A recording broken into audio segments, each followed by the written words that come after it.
I seriously don't even want to stop you. You guys are doing such a good job. So great. We're getting it. We're getting it. Real community, having conversations. I love that. Thank you so much. If I haven't got a chance to meet you, my name's Jake. I am new around here too. Been here about, like 2 months, 3 months now. And so it's been going great. I've enjoyed getting to know all of you guys. It's been super fun. We're in a series that we're called What's the Point? And the idea is what we're doing is we're tackling some of these big faith topics right from the beginning so that we kind of all know where we stand, where we sit moving forward. And so we've talked about some big things like what's the point of life? What's the point of prayer? What's the point of church, right? That was a big one. And then we also talked about what's the point of evangelism last week. So extra credit, can anybody tell me, and I just found out I got to do something here while I'm going to look at this while I talk. Can anybody tell me what the point of was last week? We had a word. There it is. You want to know what just happened on here? Oh, come on. It's not there. Okay. You're going to have to wait for me for a second. This is not good. I've never had this happen. Everything is gone. But last week, so I'm going to multitask at the same time that I'm doing this. So you're going to have to go with me. Last week we talked about evangelism, but there was another word that I used. Can you guys remember what that was? Bring-vitation. I am so grateful. You get extra credit for that. Oh my gosh, this is killing me right now. Come on. Come on. We're so close, you guys. Okay, I'm going to just do it like this. Okay. All right, we're done. Sorry. I have never had that happen. This is so embarrassing. I just told you I was new. We're getting to know each other, and now you're looking at me like, who is this guy? What's going on here? It's on, but it's on in a way that I'm not used to, but we'll make it work today. So yes, today, not only can I not get the iPad to work, but not only that, we're going to talk about a real exciting topic. Are you ready? Okay. No, I love that you're clapping. You're not going to be clapping in 2 seconds. We're going to be talking about the one thing that nobody wants to be talking about. Any guesses? Tithing. Yeah, we're going to be talking about tithing today. So, what? Are you kidding me? All right, there we go. That is new. It's like Christmas and rainbows and a root canal all rolled into one. It's going to be so great. All right, there's a few things that people don't like to talk about at church. One of them is money. We don't talk about Bruno, and we don't talk about money. There are too many pastors, guys like me, that have stood up on stages throughout history, a lot of them on TV, where they will ask for money from their congregation, and the next thing you know, they went out and they bought a private jet. And I don't know if they think that praying closer to God is the goal, but they would grab jets, and unfortunately what that has done is that has made it so that it has been, trust has been broken. Let's just put it that way. People have mismanaged money along the way, and so trust has been broken, and when that happens, some people have obviously stopped tithing. And I think this illustrates it the best. This is one of my favorite comics, and it says this: well, Chuck, when I baptize you, everything that goes under belongs to God.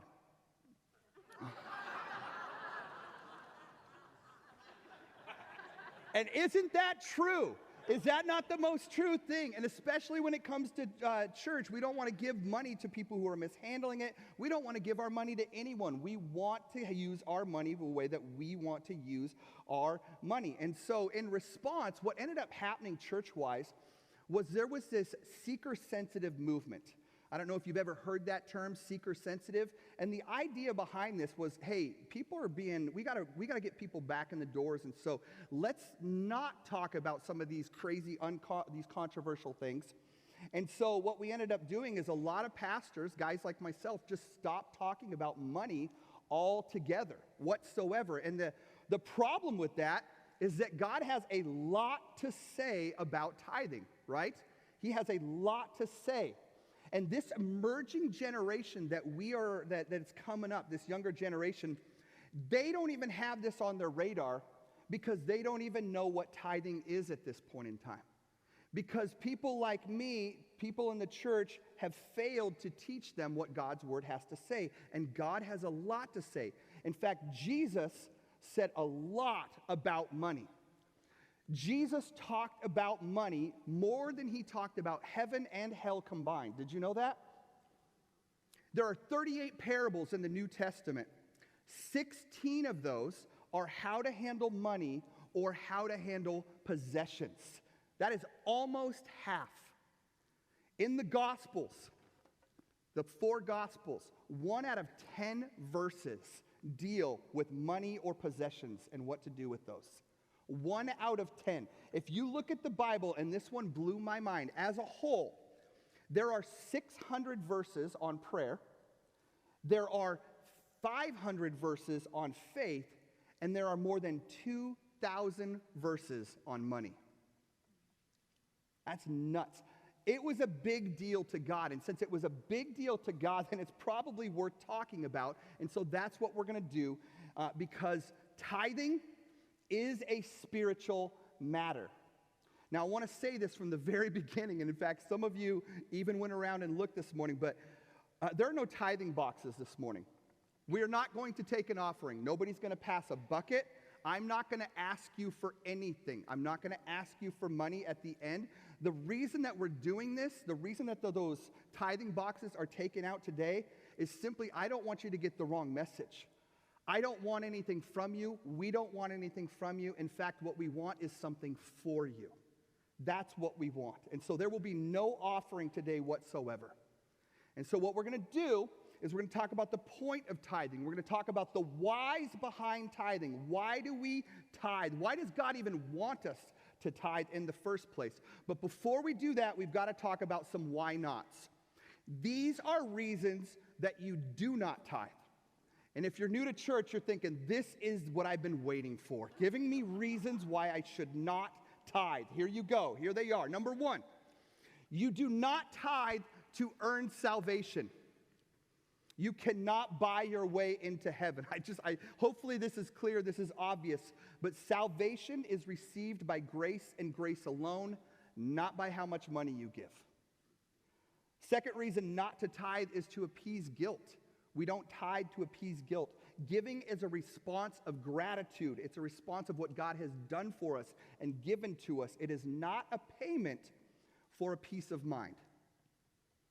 Third reason you do not tithe is to buy blessings. And what I'm talking about here very directly is the prosperity gospel. There are lots of churches that have signed on to the prosperity gospel, hook, line, and sinker. And what that basically is, it's saying that there's this tithing formula. You give to God, because there's some verses in the Bible that says if you give to God, He will bless you more and more and more. The reality is, it's not a transaction. It's not a formula like that. That is called the give to get, and that is a fallacy. And in my opinion, the prosperity gospel is completely unbiblical. Okay, so we're not talking about that. Those are why you should not give. We do not give to buy our way into anything with God, because it doesn't matter. It doesn't matter. All right, so let's talk about some of the whys. These are the reasons why we give. Number 1, tithing teaches us to put God first. That's what tithing does. It teaches us to put God first. Here's what He said. God said, bring this, which is a tithe, and a tithe means a tenth, 10%. So bring a tithe to the designated place of worship. Doing this will teach you always to fear the Lord your God. Another translation makes it a little bit more simple, says it like this. The purpose of tithing is to teach you always to put God first in your lives. Another verse, God said, He says, bring the best of the first fruits of your soil. So like this is back in agricultural days. Bring the first fruits of your soil to the house of the Lord your God. And I thought I would do this morning. This is an old way in which I've seen tithing talked about. And I got $10 here. Okay, 10 $1 bills. So we're going to talk about this. Let's pretend that everything that costs anything costs $1. And just so that you know, I had to borrow this from my kids this morning because I don't carry cash. In fact, there they are. Percy, thank you. Right now, right? It's Percy right there. He gave me some of this money so that we could have this illustration. So here it is. Everything costs $1. First thing we got to do, we've got to pay for our mortgage, our rent. So that's $1 out right there. And if we're going to do that, we need to pay for, let's say, food, okay? So we're going to go and we're going to have some godly food, some Chick-fil-A, right? Just not today because it's Sunday, but we would have some godly food. That costs $10. Now we're $2 out. We got a car payment we got to take care of. Car payment for sure. And if you're going to drive that car, you're going to need insurance. Right, Paisley? You're going to need insurance. Exactly right. And we pay for that ourselves. That's how it works. A lesson within a lesson. There you go. What else do we have to pay for, right? We got to go shopping. We got to get clothes. I do not like to go shopping, but let's say we're shopping for some fishing supplies. So now we're in. We're good to go there. What else do we have to buy? I got to get a haircut because I barely have any hair to cut. What do we say here? We got to eat more food, snacks. Oh, I have kids. That is $2 off the top right there.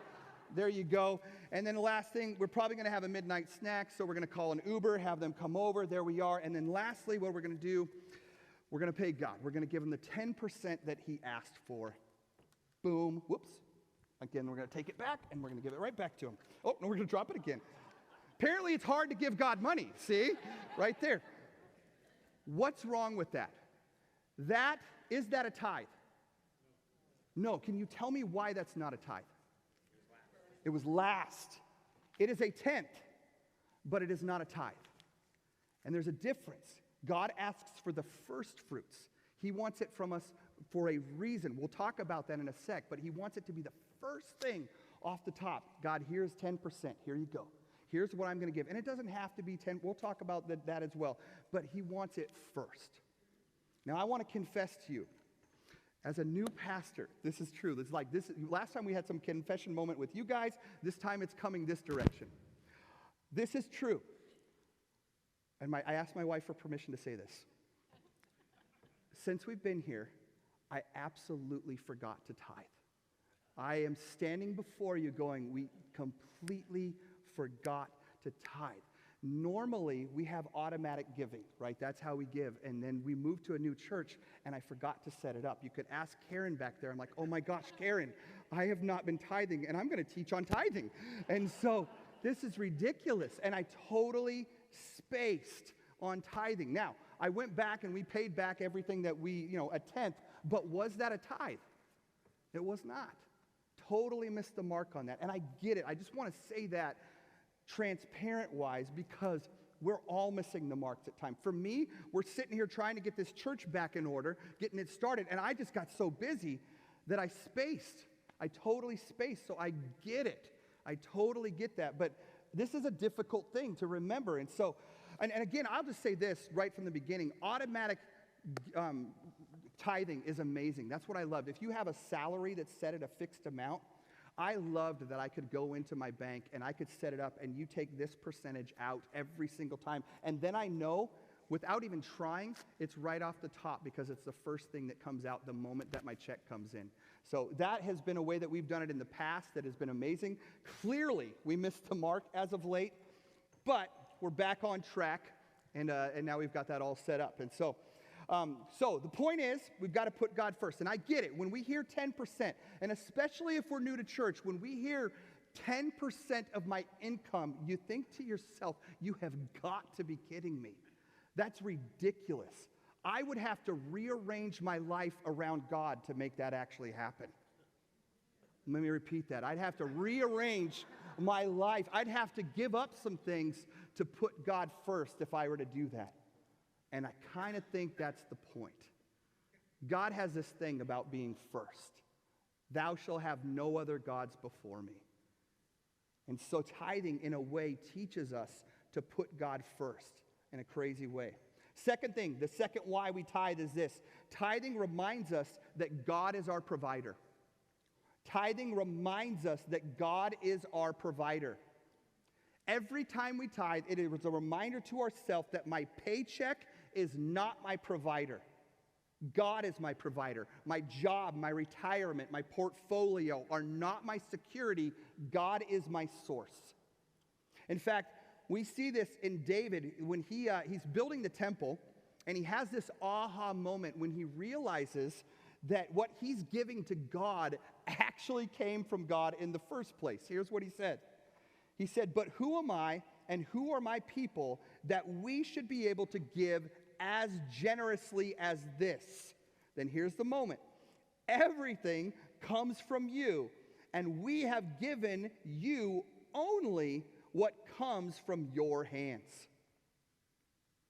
In other words, everything I have, every dollar, every opportunity, every breath in my lungs belongs and comes from God.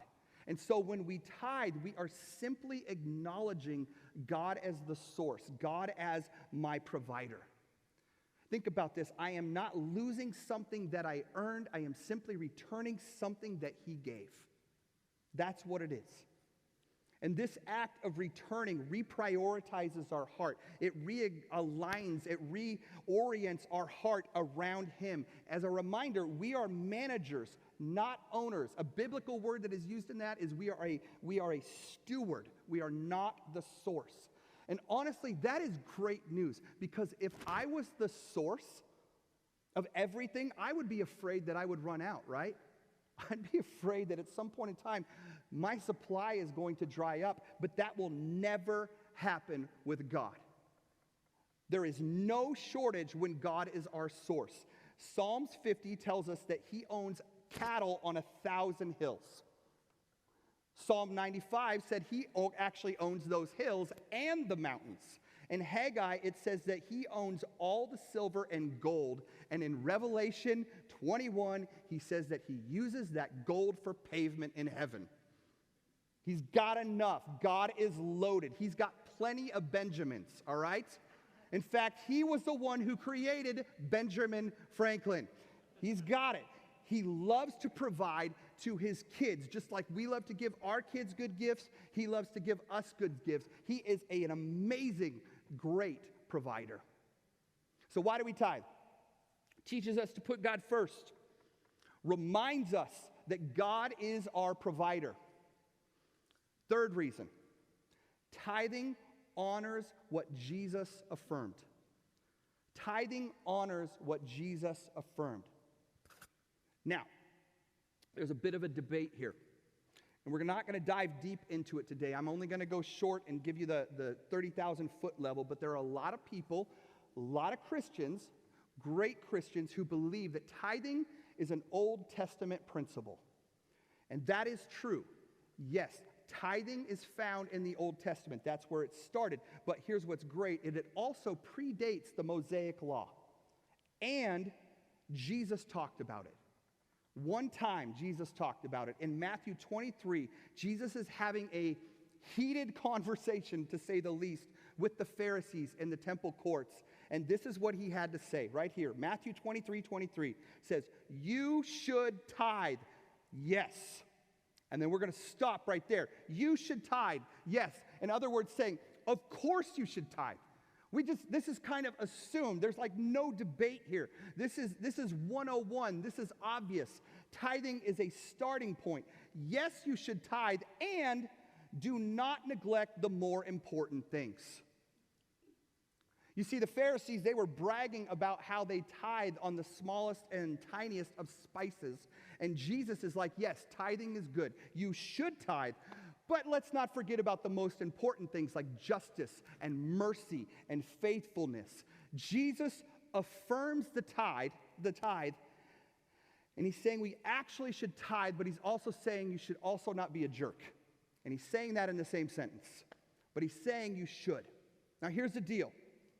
If you land on the other side of that debate, where you're like, yes, this is an Old Testament principle. This was in the Old Testament, that was the Old Covenant, and Jesus brought in the New Covenant. What you need to remember and what you need to know is that generosity is not optional. It is not optional. When you look in the New Testament, generosity is not even something that we should be debating whatsoever.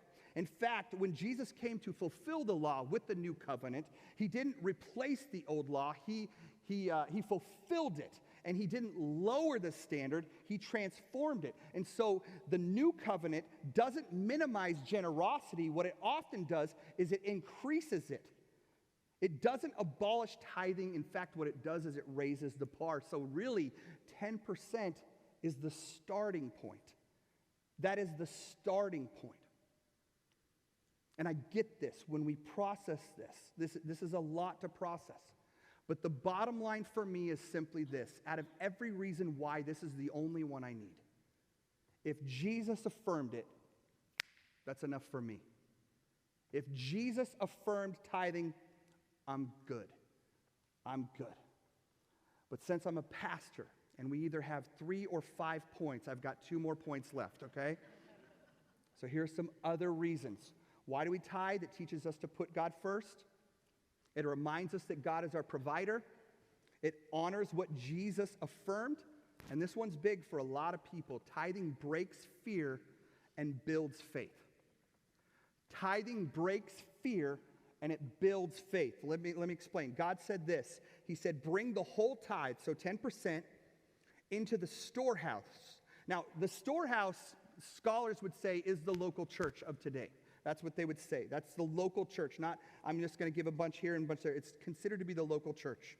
So that there may be food in my house. And then here's the part. This is the only place, you probably heard this before, the only place in all of Scripture where Jesus or God says to test him. And he says, test me. Test me in this, says the Lord Almighty, and see if I do not throw open the floodgates of heaven and pour out so much blessing that there will not be room enough to store it. This right here is where you get a lot of the prosperity gospel, off of verses like this. But I want to show you a diagram, okay? This is a diagram how most people live. At the very top, or in the middle, we got God who provides. He gives us what we need. And then what happens next is that we consume. We'll take it, and typically, we will spend most of what we have. We'll spend most of what we have, and therefore, we end up lacking. We end up living with lack. And then from there, we live in fear. Where's it going to come from? Where's I going to get the money for this or for that? Because we overspend. And then it's paycheck to paycheck to paycheck. And it goes from we consume to we lack to we fear. And we live in that state constantly. Most people I've ever met, this is the process of their life. This is a struggle when it comes to money. But there's something better. There's a kingdom process. Look at this. God supplies. And then we give first fruits right off the top. God, here you go. There are my first fruits. And from that, according to scriptures like this, God multiplies. He multiplies. And then from there, our faith grows. It gets bigger. And then what happens from then? We give more. We become generous givers. This is the process that breaks fear and moves into faith. It's amazing to see this. And I've seen so many people, some of the most generous people are some of the most wealthy people that I've known because God continues to bless them. Not because they give more, but because they give sacrificially. Like the widow's offering, right? She gives a little, but it was all she had. I know so many people that just give and give and give because this principle, they've figured out God will supply my needs. He's going to come through, so I'm going to honor him first. And I get this. This is really, really easy to say that I'm going to put God first until you have to put your money where your mouth is. Until the budget gets tight. And it does get tight. I know this for a fact. More transparency. Right before we moved here, our septic system blew up. It's a great conversation for a Sunday morning. And as we're trying to sell our house, we had to take care of that. Let's just say that. And that put us in a place where we're like, oh my gosh, I don't know if we're going to make it. Now, I just told you, we've been faithful for almost all of our lives, we've been faithful when it comes to tithing. I'm not saying that to brag. I'm just saying that because I want you to understand God comes through. And he comes through in crazy ways. So when I had to go back, and I hate to say this, back pay my tithe, which you can't really do, but when I went back paid that, we're like, okay, well, we have to fix these things in our house in order to sell it. And we're like, where's that going to come from? Have no idea where that's going to come from. So, but we did it anyway. Without even thinking. We're like, God will come through. Guys, I'm not making this up. This is nuts. We went through our tax meeting with my tax guy. He's the most amazing guy in the world. And John, if you're watching, I love you. So anyway, John and I were sitting down and we were going through this. And about 3/4 of the way through, it's like, okay, man, you're going to owe this, this, and this, and this. And you're going to owe this. I'm like, oh my gosh, now we owe more money. I have no idea how. And you know the stress, talking about the fear that comes up and the stress. Next thing he knows is, I'm not going to go into the details because I don't want to go into the details, but he forgot something. He missed something that was very big in the process. And it ended up taking our tax and it flipped it on its head. And we didn't end up owing anything. He ended up saying, we have this amount of money, again, I won't tell you what it is, that is going to come back to you in a refund.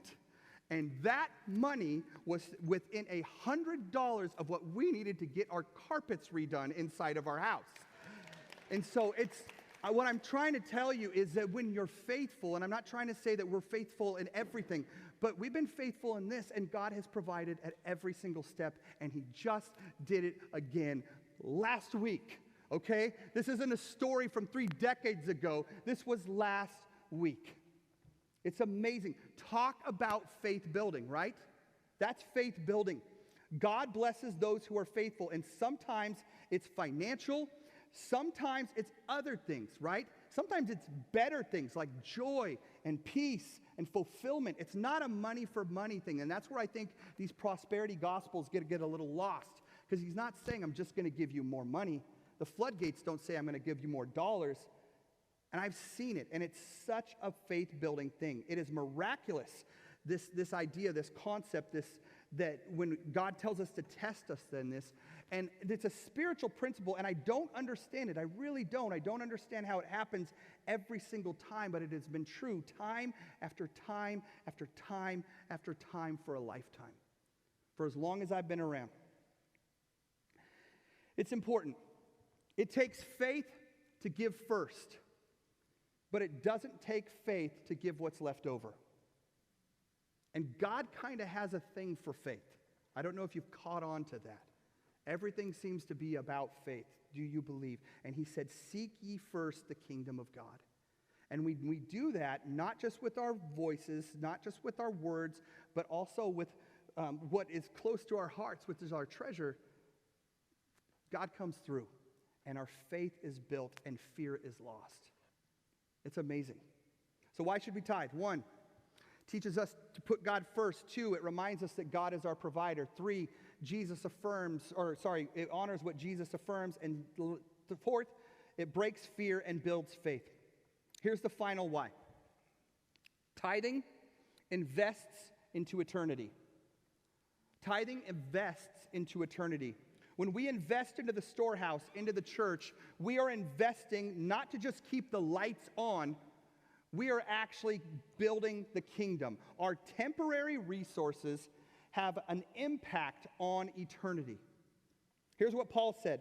He said, yes, you will be enriched in every way, okay? So every way. And I pray that for you. I pray that you will be enriched in every way, not just financial, but you will be enriched in every way so that you can be, here it is, always be generous. And when we take your gifts to those who need them, they will thank God, they being the church. And that's the point, you guys, is that God gets the glory. First week we started this series, we said, what's the point of life?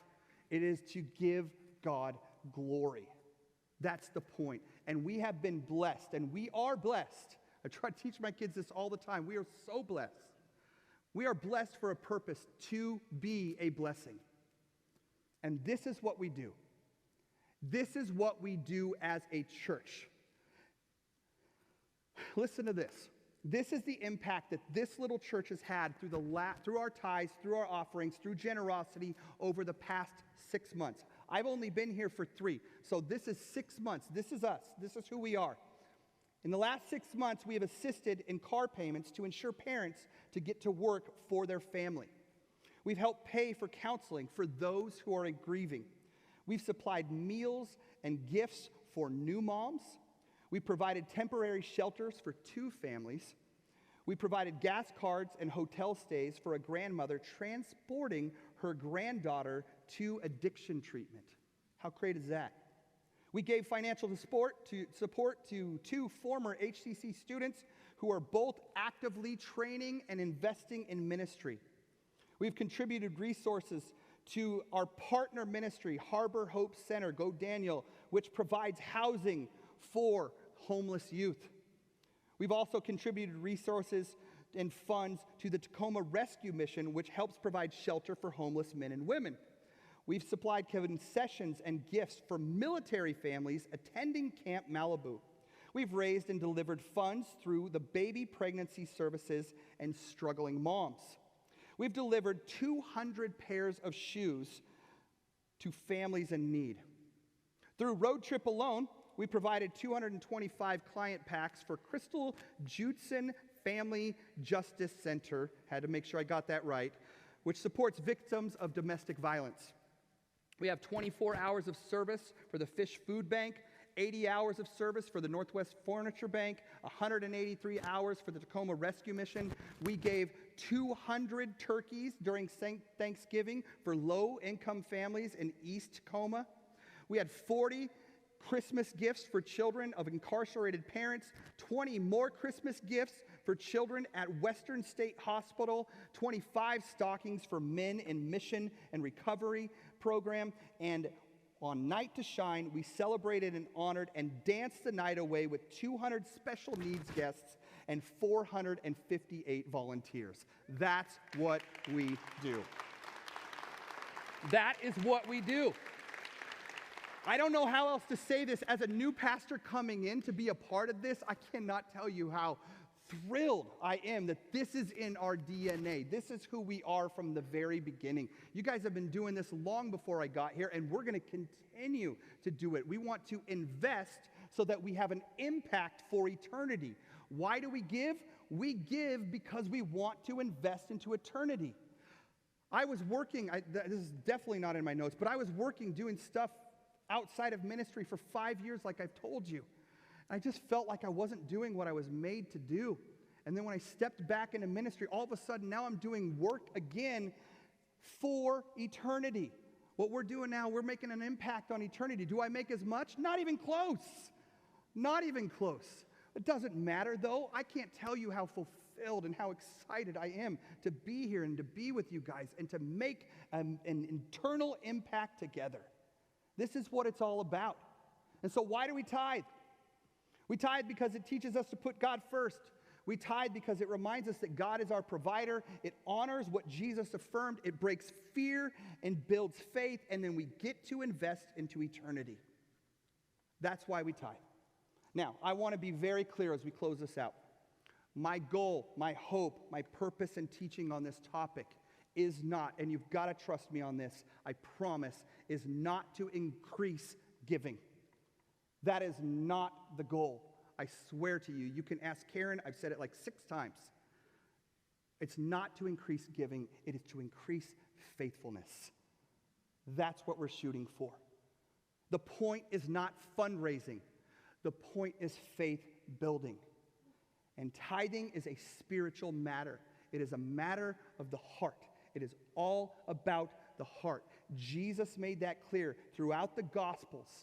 And he's made it so crystal clear when he directly said, where your treasure is, there your heart will be also. And so God is not after your money. He is after your heart. And becoming faithful in this arena is one of the ways that we align our hearts with his. If you're here and you're not tithing, this message was not meant to chastise you or to make you feel bad, I promise you. My encouragement is simply this, for all of us, to go home and to pray about it. You don't even have an option to give today. If you wanted to give today, you can't. We did that intentionally because the whole point is that I want you to go home and I want you to think about it, because what I don't want to do is I don't want you to have a knee-jerk emotional response to this. And then I'm going to give this, I'm going to give that. No, don't do that. Let's go home. Let's pray about this and see if God doesn't challenge us in this arena.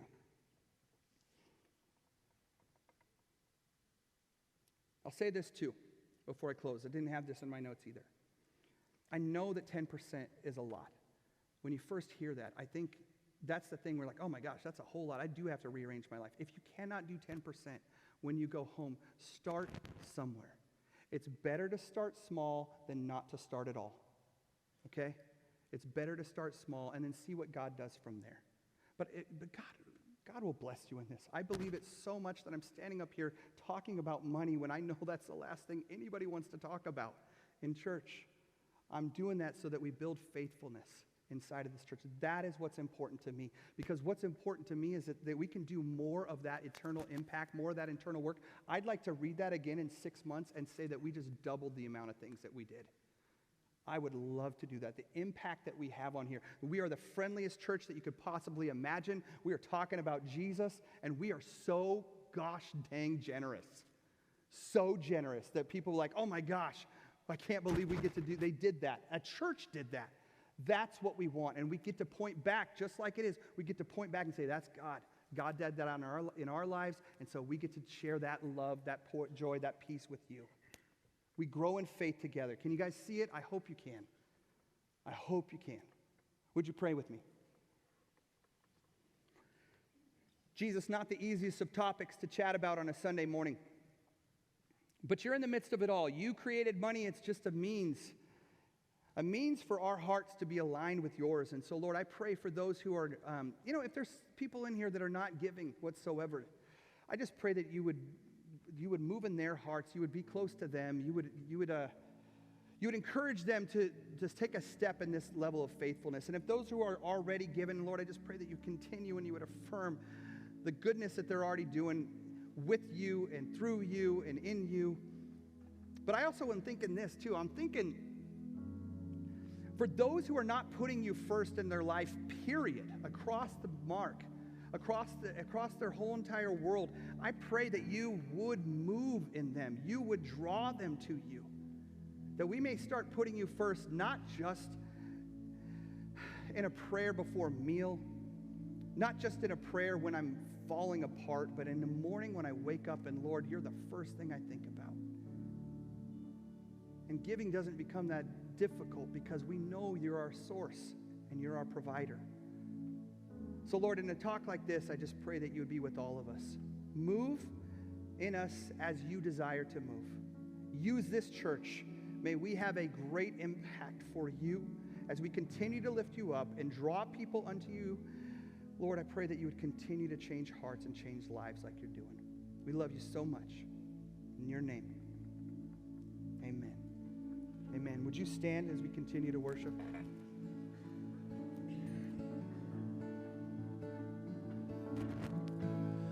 Lord bless you and keep you.